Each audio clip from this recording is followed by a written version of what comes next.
we effectively, you can think of as 50% of our effort is on scaling, 50% of it is on innovation. My betting is you're going to need both to get to AGI. I've always felt this, that if we build AGI and then use that as a simulation of the mind, and then compare that to the real mind, we will then see what the differences are and potentially what's special and remaining about the human mind, right? Maybe that's creativity, maybe it's emotions, maybe it's dreaming. There's a lot of consciousness. There's a lot of hypotheses out there about what may or may not be computable.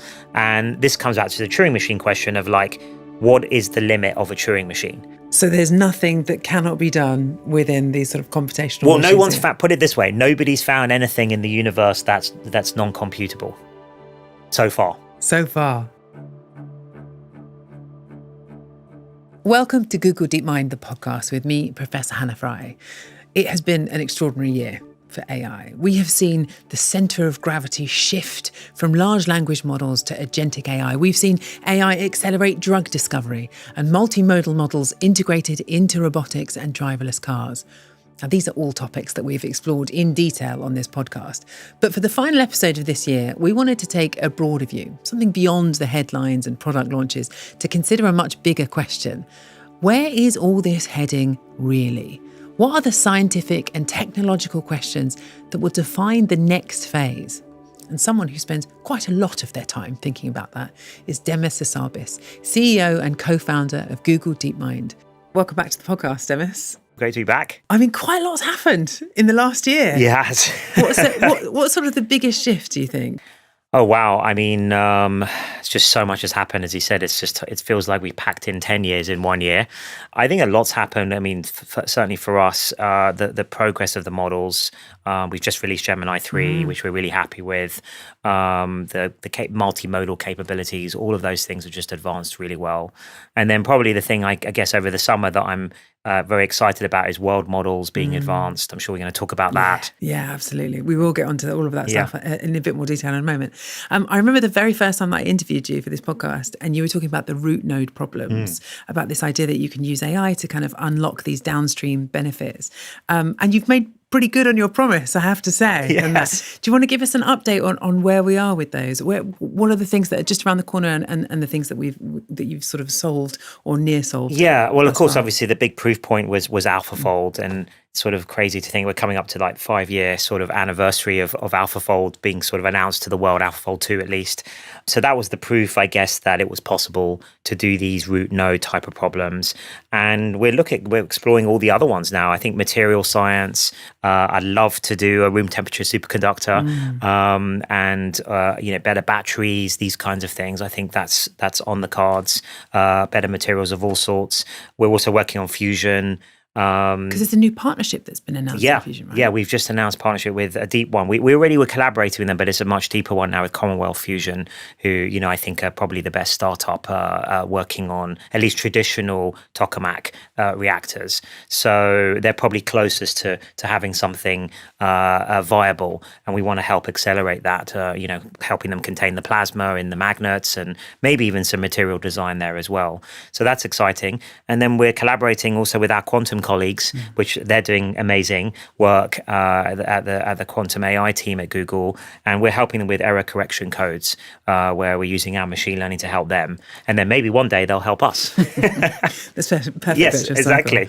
The fusion one is particularly, I mean, the difference that would make to the world that would be unlocked by that is gigantic. Yeah. I mean, fusion's always been the holy grail. Of course, I think solar is very promising too, right? Effectively using the fusion reactor in the clouds in the sky. But I think if we could have modular fusion reactors, this promise of almost unlimited, renewable, clean energy would be obviously transform everything, and that's the holy grail. And of course, that's one of the ways we could help with climate.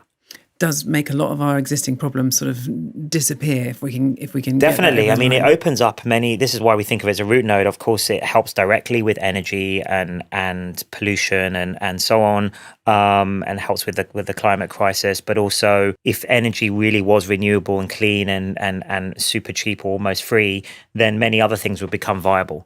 Like water access, because we could have desalination plants pretty much everywhere. Even making rocket fuel.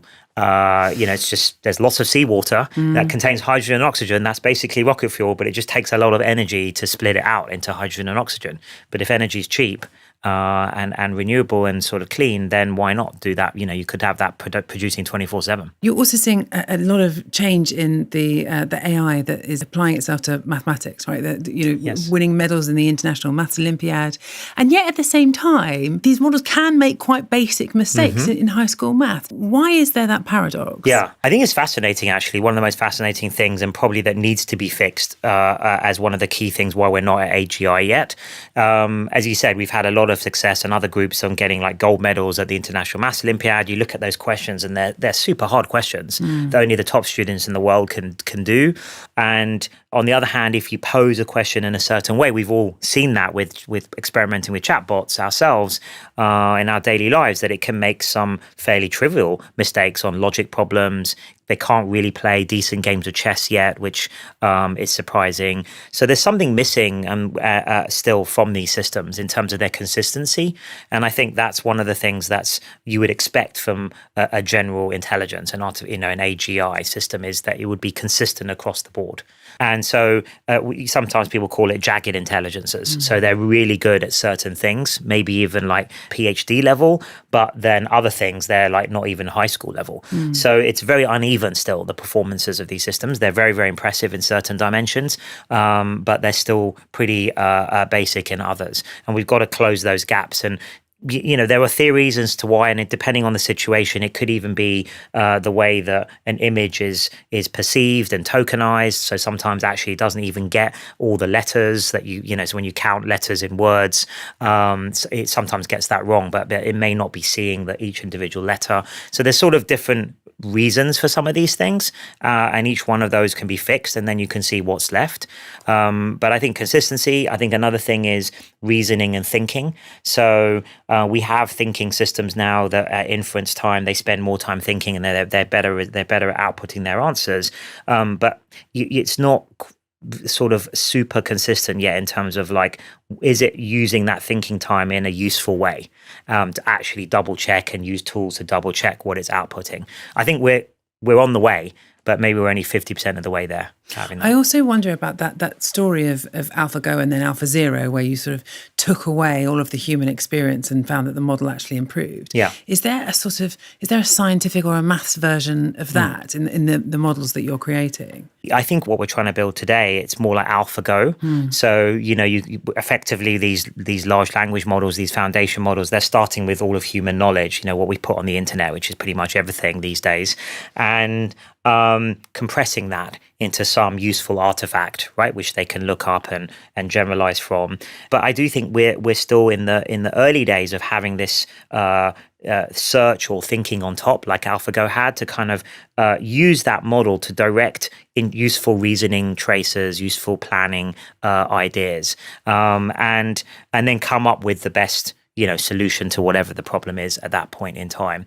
So I don't feel like we're constrained at the moment with the kind of limit of human knowledge like the internet. I think the main issue at the moment is we don't know how to use those systems in a reliable way fully yet, in the way we did with AlphaGo. But of course that was a lot easier because it was a game. I think once you have AlphaGo there, you could go back, just like we did with the Alpha series, and do an AlphaZero, where it starts sort of discovering knowledge for itself. I think that would be the next step. But that's obviously harder. And so I think it's good to try and create the first step first with some kind of AlphaGo-like system. And then we can think about an AlphaZero-like system. But that is also one of the things missing from today's systems, is the ability to online learn and continually learn. So, we train these systems, we balance them, we post-train them, and then they're out in the world, but they don't continue to learn out in the world like we would. And I think that's another critical missing piece from these systems from that will be needed for AGI. In terms of all of those missing pieces, I mean, I know that there's this big race at the moment to release commercial products, but I also know that Google DeepMind's roots really lie in that idea of scientific research. Yes. And I found a quote from you where you recently said, if I'd had my way, we would have left AI in the lab for longer and done more things like AlphaFold, maybe cured cancer or something like that. Do you think that we lost something by not taking that slower route? I think we lost and gained something. So I feel like that would have been the more pure scientific approach. At least that was my original plan, say 15, 20 years ago, that, when almost no one was working on AI, we were just about to start DeepMind. People thought it was a crazy thing to work on. But we believed in it. And I think that the idea was if we would make progress, we would continue to sort of incrementally build towards AGI, be very careful about what each step was and the safety aspects of it and so on, analyze what the system was doing and so on. But in the meantime, you wouldn't have to wait till AGI arrived before it was useful. You could branch off that technology and use it in really beneficial ways to society, namely advancing science and medicine. So exactly what we did with AlphaFold, actually, which it's not a foundation model itself, general model, but it uses the same techniques, transformers and other things, and then blends it with more specific things to that domain. So I imagined a whole bunch of those things getting done, which would be hugely better. You'd release to the world for just like we did with AlphaFold, and indeed do things like cure cancer and so on, whilst we were working on the sort of more the AGI track in the lab. Now it's turned out that chatbots were possible at scale and people find them useful, and then they've now morphed into these foundation models that can do more than chat and text, obviously including Gemini. They can do images and video and all sorts of things. And that's also been very successful commercially and in terms of a product. And I love that too. Like I've always dreamed of having the ultimate assistant that would help you in everyday life, make it more productive, maybe even protect your brain space a bit as well from an attention so that you can focus and be in flow and so on. Because, today with social media, it's just noise. And I think AI that works for you could help us with that. So I think that's good, but it has created this pretty crazy race condition where there's many commercial organizations and even nation states all rushing to, improve and overtake each other. And that makes it hard to do sort of rigorous science at the same time. We try to do both, and I think we're getting that balance right. On the other hand, there are lots of pros of the way it's happened, which is, of course, there's a lot more resources coming into the area, so that's definitely accelerated progress. And also, I think the general public are actually, interestingly, only a couple of months behind the absolute frontier in terms of what they can use. So everyone gets a chance to sort of feel for themselves what AI is going to be like. And I think that's a good thing. And then governments sort of understanding this better. The thing that's strange is that, this time last year, I think there was a lot of talk about, scaling eventually hitting a wall, about us running out of data. And yet, we're recording now, Gemini 3 has just been released and it's leading on this whole range of different benchmarks. How has that been possible? Like, wasn't there supposed to be a problem with scaling hitting a wall? I think a lot of people thought that, especially as other companies have sort of had slower progress, shall we say. But I think we've never really seen any wall as such. Like what I would say is maybe there's like diminishing returns. And people, when I say that, people only think like, oh, so there's no returns, like it's 0 or 1. It's either exponential or nothing, or it's asymptotic. No, actually, there's a lot of room between those two regimes, and I think we're in between those. So it's not like you're going to double the performance on all the benchmarks every time you release a new iteration. Maybe that's what was happening in the very early days, 3-4 years ago. But you are getting significant improvements, like we've seen with Gemini 3, that are well worth the investment and the return on that investment and doing. So that we haven't seen any slowdown on.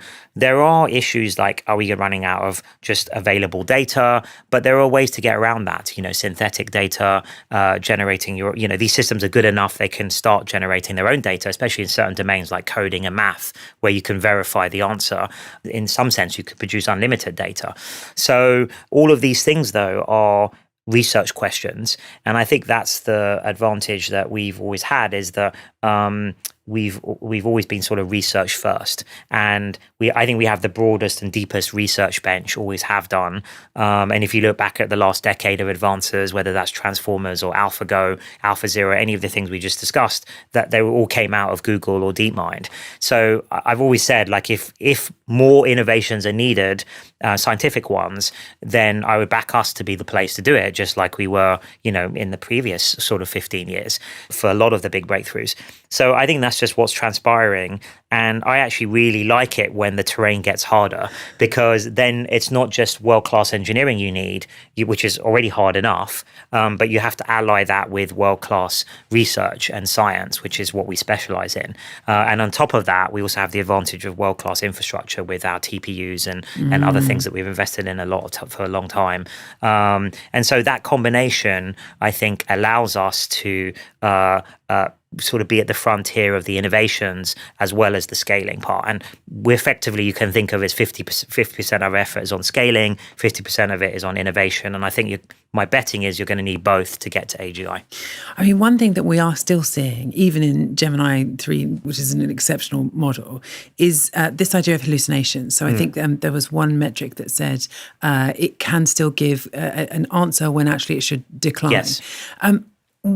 I mean, could you build a system where Gemini gives a confidence score in the same way that AlphaFold does? Yeah, I think so. And I think we need that, actually.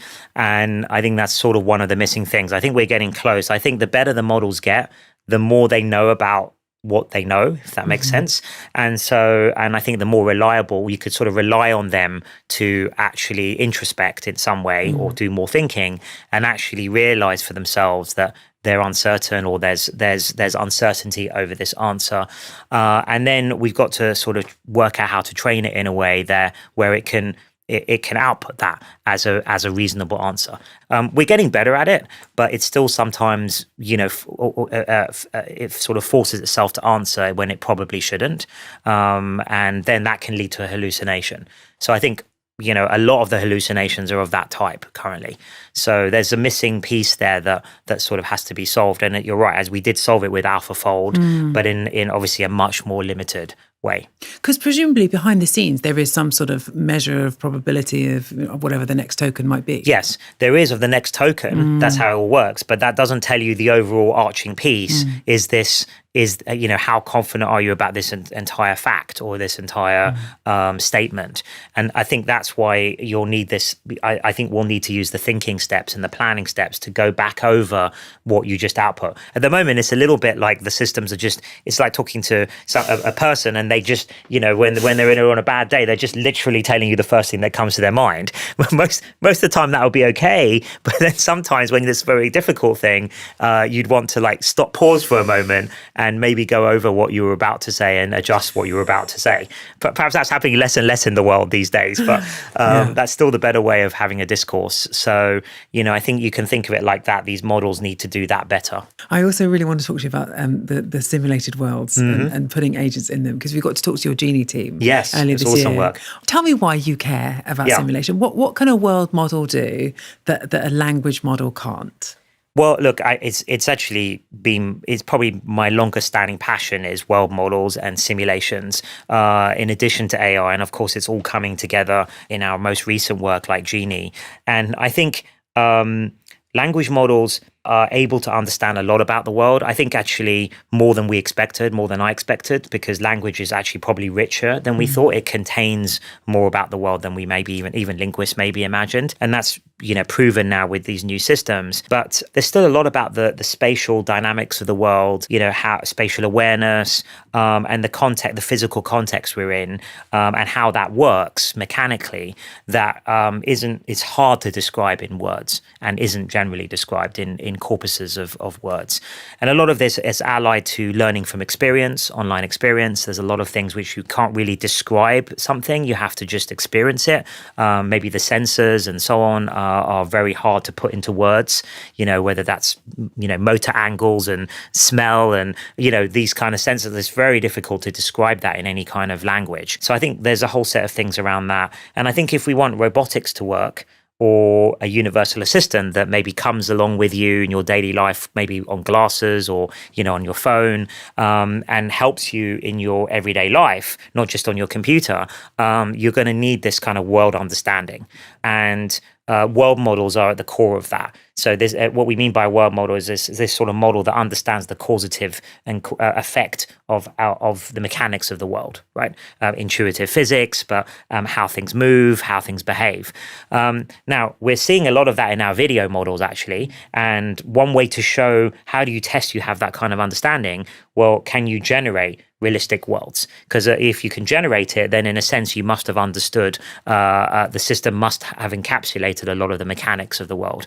So that's why Genie and VO and these models are, our video models and our sort of interactive world models are really impressive, but also important steps towards showing we have generalized world models. And then hopefully at some point we can apply it to, robotics and universal assistants. And then of course, one of my favorite things I'm definitely going to have to do at some point is reapplying it back to games and game simulations and create the ultimate games, which of course was maybe always my subconscious plan.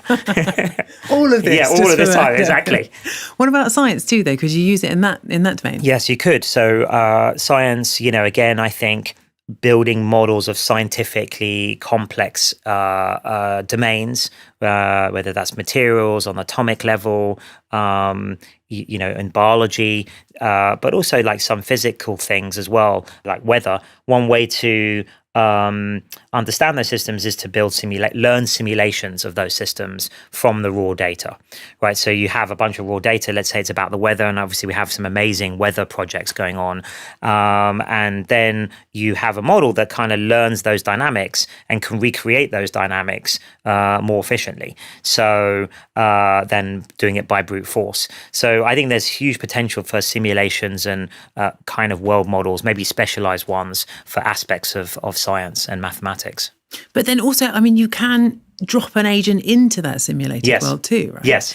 Your Genie 3 team, they had this really lovely quote, which was, almost no prerequisite to any major invention was made with that invention in mind. And they were talking about dropping agents into these simulated environments and allowing them to explore with sort of curiosity being their main motivator. Right. And so that's another really exciting use of these world models is we have another project called Simmer. We just released Simmer 2, simulated agents, where you have an avatar or an agent and you put it down into a virtual world. It can be a kind of actual commercial game or something like that, a very complex one, like No Man's Sky, a kind of open world space game. And then you can instruct it because it's got Gemini under the hood, you can just talk to the agent and give it tasks. But then we thought, well, wouldn't it be fun if we plug Genie into Simmer and sort of drop a Simmer agent into another AI that was creating the world on the fly? So now the two AIs are kind of interacting in the minds of each other. So Simmer's, the Simmer agent's trying to navigate this world, and Genie is, as far as Genie's concerned, that's just a player, and an avatar doesn't care there's another AI. So it's just generating the world around whatever Simmer's trying to do. So it's kind of amazing to see them both interacting together. And I think this could be the beginning of an interesting training loop where you almost have infinite training examples, because whatever the Simmer agent's trying to learn, Genie can basically create on the fly. So I think that you could imagine a whole world of like setting and solving tasks, just millions of tasks automatically, and they're just getting increasingly more difficult. So we may try to set up a kind of loop like that, as well as obviously those Simmer agents could be great as game companions, or also some of the things that they learn could be useful also for robotics. Yeah, the end of boring NPCs, basically. Right, exactly. It's going to be amazing for these games, yeah. Those worlds that you're creating, though, how do you make sure that they really are realistic? How do you ensure that you don't end up with physics that looks plausible but is actually wrong? Yeah, that's a great question and can be an issue. There's basically hallucinations again. So some hallucinations are good because it also means you might create something interesting and new. So in fact, sometimes if you're trying to do creative things or trying to get your system to create new things, novel things, a bit of hallucination might be good, but you want it to be intentional, right? So not so you kind of switch on the hallucinations now, right, or the creative exploration. But yes, with when you're trying to train a Simmer agent, you don't want Genie hallucinating kind of physics that are wrong.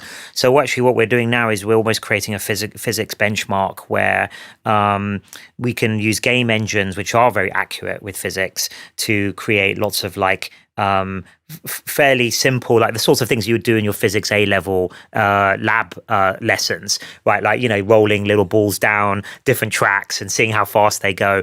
And so like really teasing apart on a very basic level, like Newton's 3 laws of motion, has it encapsulated it whether that's VO or Genie, have these models encapsulated the physics of that 100% accurately. And right now they're not. They're kind of approximations, and they look realistic when you just casually look at them, but they're not accurate enough yet to rely on for, say, robotics. So that's the next step. So I think now we've got these really interesting models. I think one of the things, just like we're trying with all of our models, is to reduce the hallucinations and make them even more grounded.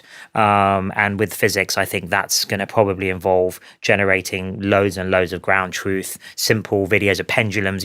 What happens when two pendulums go around each other? But then very quickly you get to like 3 body problems, which are not solvable anyway.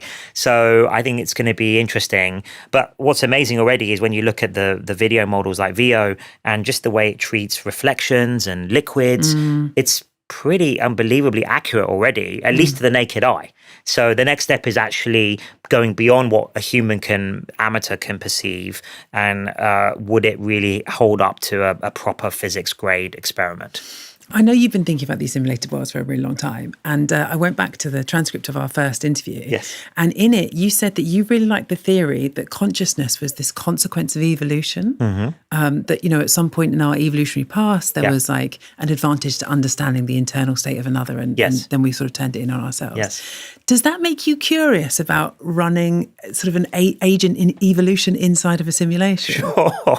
I'd love to run that experiment at some point, kind of rerun evolution, rerun almost social dynamics as well. Like the Santa Fe used to run lots of cool experiments on little grid worlds. I used to love some of these, but they were mostly economists, and they were trying to run like little artificial societies, and they found that all sorts of interesting things got invented like that if you let agents run around for long enough with the right incentive structures, markets and banks and all sorts of crazy things. So I think it would be really cool, and also just to understand the origin of life and the origin of consciousness. And I think that is one of the big passions I had for working on AI from the beginning was I think you're going to need these kinds of tools to really understand where we came from and what these phenomena are.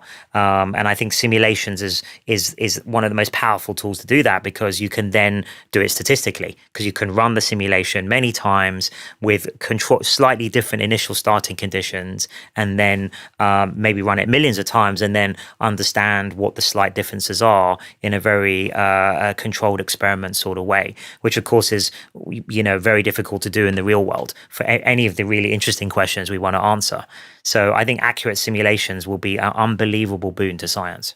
Given, what we've discovered about sort of emergent properties of these models, right, having sort of conceptual understanding that we weren't expecting, do you also have to be quite careful about running this sort of simulation? I think you would have to be, yes. But that's the other nice thing about simulations. You can run them in, pretty safe sandboxes. Maybe eventually you want to air gap them.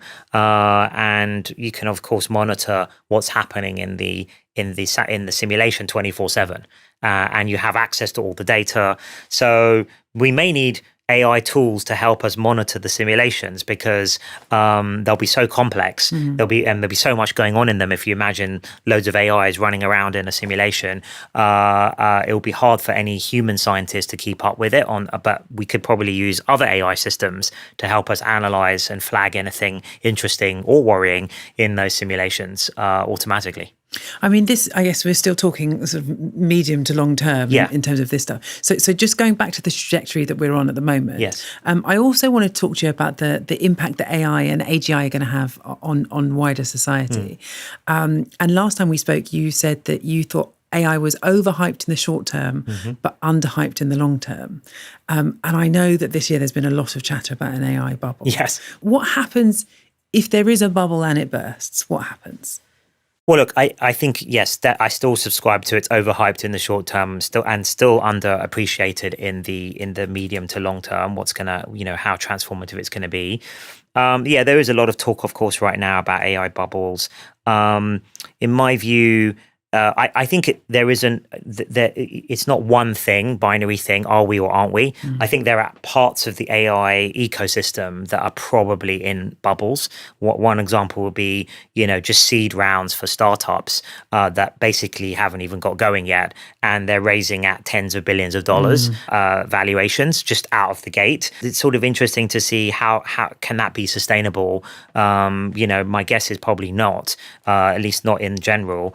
So there's that area. Then the people are worrying about, obviously, there's the big tech valuations and other things. I think there's a lot of real business underlying that. So, but it remains to be seen. I mean, I think maybe for any new, unbelievably transformative and profound technology, of which, of course, AI is probably the most profound, you're going to get this overcorrection in a way. So when we started DeepMind, no one believed in it. No one thought it was possible. People were wondering, what's AI for anyway? And then now, fast forward 10, 15 years, and now obviously it seems to be the only thing people talk about in business. And so but you're sort of going to get, it's almost an overreaction to the underreaction. So I think that's natural. I think we saw that with the internet. I think we saw it with mobile, and I think we're seeing it or going to see it again with AI. I don't worry too much about are we in a bubble or not, because from my perspective, as leading Google DeepMind, and also obviously with Google as an alphabet as a whole, our job and my job is to make sure either way we come out of it very strong. And I think, and we're very well positioned, and I think we are tremendously well positioned either way. So if it continues going like it is now, fantastic. We'll carry on, all of these great things that we're doing and experiments and progress towards AGI. If there's a retrenchment, fine. Then also I think we're in a great position because we have our own stack with TPUs. We also have all these incredible Google products and, the profits that all makes to plug in our AI into. And we're doing that. With search is totally revolutionized by AI overviews, AI mode with Gemini under the hood. We're looking at workspace, at email, at YouTube. So there's all these amazing things in Chrome. There's a lot of these amazing things that AI we can see already are low-hanging fruit to apply Gemini to, as well, of course, as Gemini app, which is doing really well as well now, and the idea of a universal assistant. So there's new products, and I think they will, in the fullness of time, be super valuable. But we don't have to rely on that. We can just power up our existing ecosystem, which is all sort of. I think that's what's happened over the last year. We've got that really efficient now. In terms of the AI that people have access to at the moment, I know you said recently how important it is not to build AI to maximize user engagement, just so we don't repeat the mistakes of social media. But I also wonder whether we are already seeing this in a way. I mean, people spending so much time talking to their chatbots that they end up kind of spiraling into self-radicalizing. Yeah. How do you stop that? How do you build AI that puts users at the center of their own universe, which is sort of the point of this in a lot of ways, but without creating echo chambers of one? Yeah. It's a very, careful balance that, I think is one of the most important things that we as an industry have got to get right. So I think we've seen what happens with, some systems that were overly sycophantic, or, then you get these sort of echo chamber reinforcements that are really bad for the person.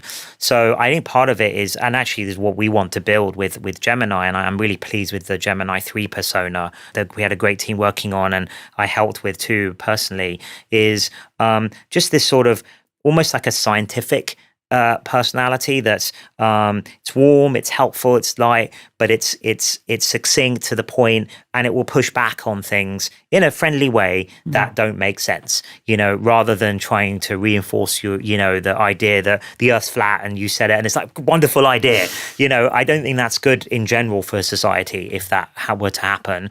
But you've got to balance it with what people want, because people want these systems to be supportive, to be helpful with their ideas and their brainstorming. So you've got to get that balance right. And I think we're sort of developing a science of personality and persona, of like how to kind of measure what it's doing and where do we want it to be, like on authenticity, on humor, these sorts of things. And then you can imagine there's a kind of base personality that it ships with, And then everyone has their own preferences. Do you want it to be more humorous, less humorous, or more succinct or more verbose? People like different things. So you add that additional personalization layer on it as well. But there's still the core base personality that everyone gets, right? Which is trying to adhere to the scientific method, which is the whole point of these. And we want people to use these for science and for medicine and health issues and so on. And so I think it's part of the science of getting these large language models right. And I'm quite happy with the direction we're going in currently. We got to talk to Shane Legg a couple Yes. of weeks ago about AGI in particular. Across everything that's happening in AI at the moment, the language models, the world models, and so on, what's closest to your vision of AGI? I think actually the combination of, obviously there's Gemini 3, which I think is very capable, but the Nano Banana Pro system we also launched last week, which is an advanced version of our image creation tool. What's really amazing about that, it has also Gemini under the hood. So it can understand not just images, it sort of understands what's going on semantically in those images. And people have been only playing with it for a week now, but I've seen so much cool stuff on social media about what people are using it for. So for example, you can give it a picture of a complex plane or something like that, and it can label all the diagrams of all the different parts of the plane, and even visualize it in a form like with all the different parts sort of exposed. So it has some kind of deep understanding of mechanics and what makes up parts of objects, what's materials. So it's a sort of and it can render text really really accurately now. So I think that's sort of it's getting towards a kind of AGI for imaging. I think it's a kind of general purpose system that can do anything across images. So I think that's very exciting. And then the advances in world models, Genie and Simmer and what we're doing there. And then eventually we got to kind of converge all of those they're kind of different projects at the moment, and they're intertwined, but we need to converge them all into one big model, and then that might start becoming candidate for proto AGI. I know you've been reading quite a lot about the Industrial Revolution recently. Yes. Are there things that we can learn from what happened there to try and mitigate against the sort of some of the disruption that we can expect as AGI comes? I think there's a lot we can learn. It's something you sort of study in school, at least in Britain, but on a very superficial level. Like it was really interesting for me to look into how it all happened, what it started with, the reasons behind the economic reasons behind that, which is like the textile industry, and then the first computers were really the sewing machines, right? And then they became punch cards for the early Fortran computers, mainframes, and for a while it was very successful in Britain. Became like the center of the textile world because they could make these amazingly high quality things for very cheap because of the automated systems. And then obviously the steam engines and all of those things came in. I think there's a lot of incredible advances that came out of the Industrial Revolution. So child mortality went down, and all of modern medicine and sanitary conditions, the kind of work-life split and how that all worked was kind of worked out during the Industrial Revolution. But it also came with a lot of challenges. It took quite a long time, roughly a century, and different parts of the labor force were dislocated at certain times. And then new things had to be created, new organizations like unions and other things had to be created in order to rebalance that. So it was fascinating to see the whole of society sort of had to over time adapt, and then you've got the modern world now. So I think there were lots of obviously pros and cons of the Industrial Revolution, why it was happening, but no one would want, if you think about what it's done in total, like abundance of people of food and things in the Western world, and modern medicine and all these things, modern transport, that was all because of the Industrial Revolution. So we wouldn't want to go back to pre-Industrial Revolution, but maybe we can figure out ahead of time by learning from it what those dislocations were and maybe mitigate those earlier or more effectively this time. And we're probably going to have to, because the difference this time is that it's probably going to be 10 times bigger than the Industrial Revolution, and it'll probably happen 10 times faster. So more like a decade than unfold over a decade than a century. One of the things that Shane told us was that the kind of current economic system where, you exchange your labor for resources effectively, it just won't function the same way in a post-AGI society. Do you have a vision of how society should be reconfigured or might be reconfigured in a way that works? Yeah, I'm spending more time thinking about this now, and Shane's actually leading an effort here on that to sort of think about what a post-AGI world might look like and what we need to prepare for. But I think society in general needs to spend more time thinking about that, economists and social scientists and governments, because I as with the Industrial Revolution, the whole working world and working week and everything got changed from pre-Industrial Revolution, more like agriculture. And I think that's going to, at least that level of change is going to happen again. So it's not surprising. Would not be surprised if we needed new economic systems, new economic models to basically help with that transformation and make sure, for example, the benefits are widely distributed. And maybe things like universal basic income and things like that are part of the solution, but I don't think that's the complete, I think that's just what we can model out now, right? Because that would be almost an add-on to what we have today. But I think there might be something way better systems where more like direct democracy type systems where you can, vote with a certain amount of credits or something for what you want to see. It happens actually on local community level. Here's a bunch of money. Do you want a playground or a tennis court or an extra classroom on the school? And then you let the community sort of vote for it, right? So and then maybe you could even measure the outcomes, and then the people that sort of consistently vote for things that end up being more well received, they have proportionally more influence for the next vote. So there's a lot of interesting things I hear, economist friends of mine who are kind of brainstorming this, and I think that would be great if we had a lot more work on that. And then there's the philosophical side of it of like, okay, so jobs will change and other things like that, but then but maybe we'll have fusion will have been solved. And so we have this sort of abundant free energy. So we're post-scarcity. So what happens to money? Maybe everyone's better off, but then what happens to purpose, right? Because a lot of people get their purpose from, their jobs and then providing for their families, which is a very noble purpose. So if that's, so there's a lot of, I think some of these questions blend from economic questions into almost philosophical questions.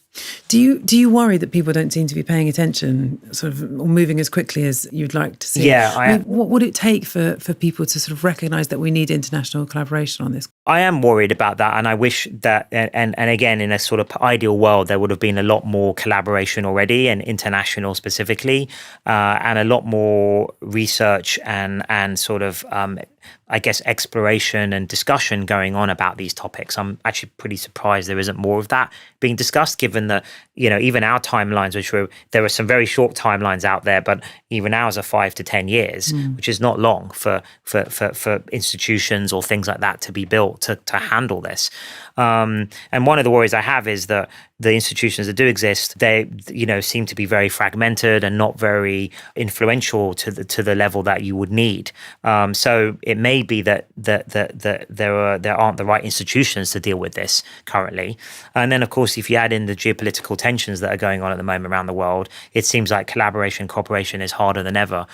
Just look at climate change and how hard it is to get any agreement on anything to do with that.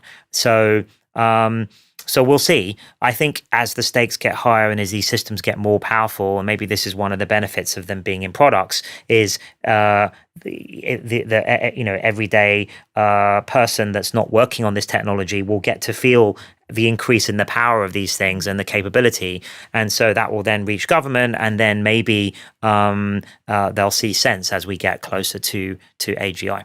Do you think it will take a moment, an incident, for everyone to sort of sit up and pay attention?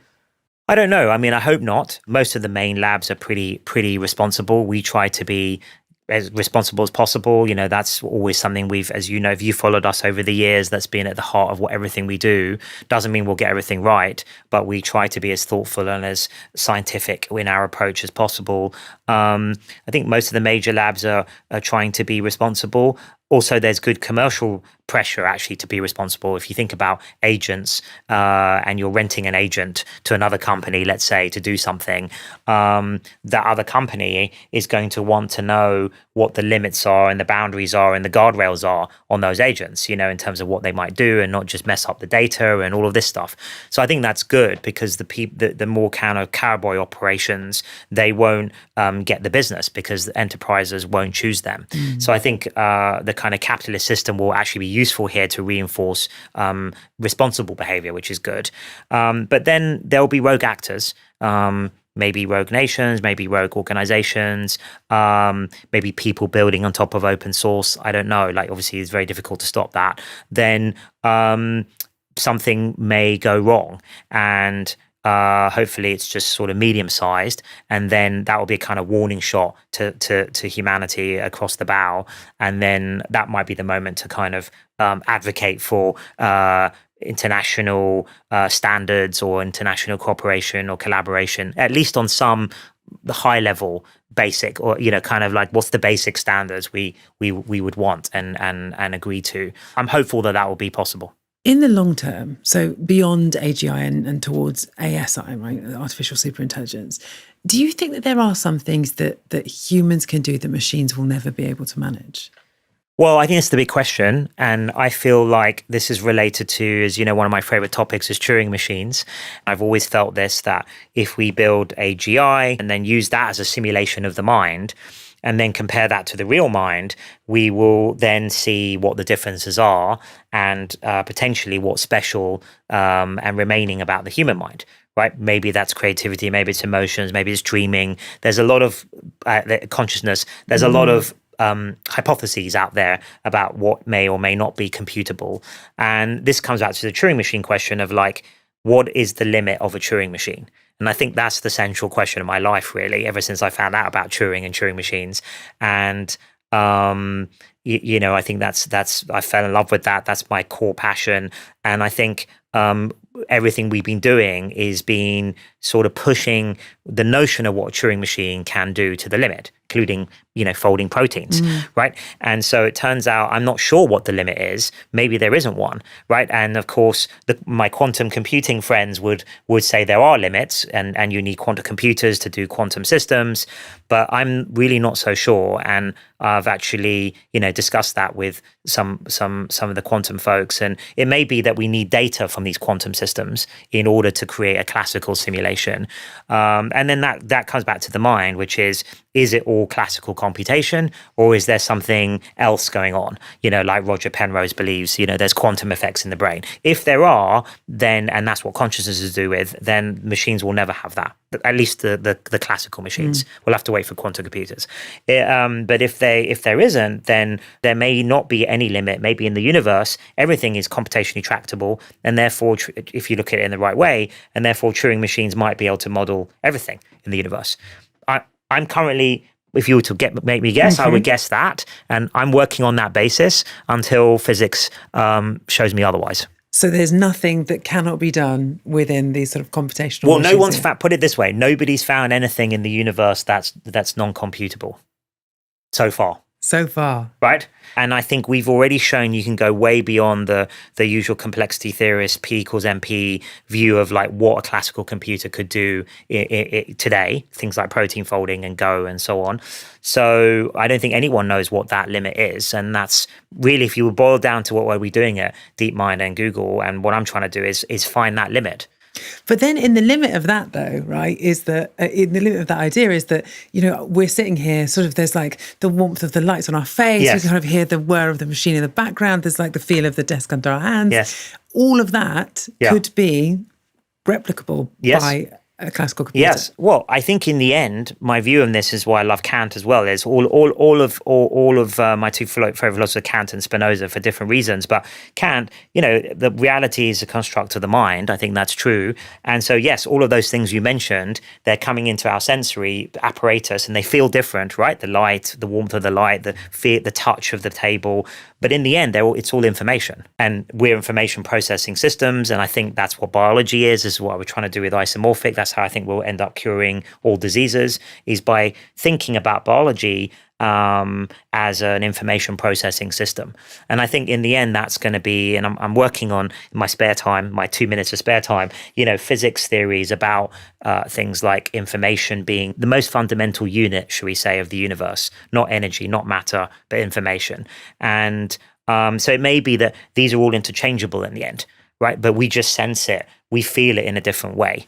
But, as far as we know, this is still all these amazing sensors that we have, they're still computable by a Turing machine. But this is why your simulated world is so important, right? Yes, exactly. Because that would be one of the ways to get to it. What's the limits of what we can simulate? Because if you can simulate it, then in some sense you've understood it. I wanted to finish with some personal reflections of what it's like to be at the forefront of this. I mean, does the emotional weight of this ever sort of wear you down? Does it ever feel quite isolating? Yes. Look, I don't sleep very much, partly because it's too much work, but also I have trouble sleeping. It's very complex emotions to deal with because it's unbelievably exciting. I'm basically doing everything I ever dreamed of. And we're at the absolute frontier of science in so many ways, applied science as well as machine learning. And that's exhilarating, as all scientists know, that feeling of being at the frontier and discovering something for the first time. And that's happening almost on a monthly basis for us, which is amazing. But then, of course, we, as Shane and I and others who've been doing this for a long time, we understand it better than anybody, the enormity of what's coming. And this thing about is still under actually appreciated. In fact, what's going to happen in more of a 10-year timescale, including to things like the philosophical, what it means to be human, what's important about that. All of these questions are going to come up. And so it's a big responsibility, but we have an amazing team thinking about these things. But also it's something, I guess, at least for myself, I've trained for my whole life. So, ever since my early days playing chess and then working on computers and games and simulations and neuroscience, it's all been for this kind of moment. And it's roughly what I imagined it was going to be. So that's partly how I cope with it, is just training. Are there parts of it that have hit you harder than you expected, though? Yes, for sure. On the way, I mean, even the AlphaGo match, right? Just seeing, that how we managed to crack Go, but Go was this beautiful mystery, and it changed it. And so that was interesting and kind of bittersweet. I think even the more recent things of like language and then imaging and what does it mean for creativity? I'm have huge respect and passion for the creative arts, and having done game design myself, and I talk to film directors, and it's an interesting dual moment for them too. There's like, first, on one hand, they've got these amazing tools that speed up prototyping ideas by 10x, but on the other hand, is it replacing certain creative skills?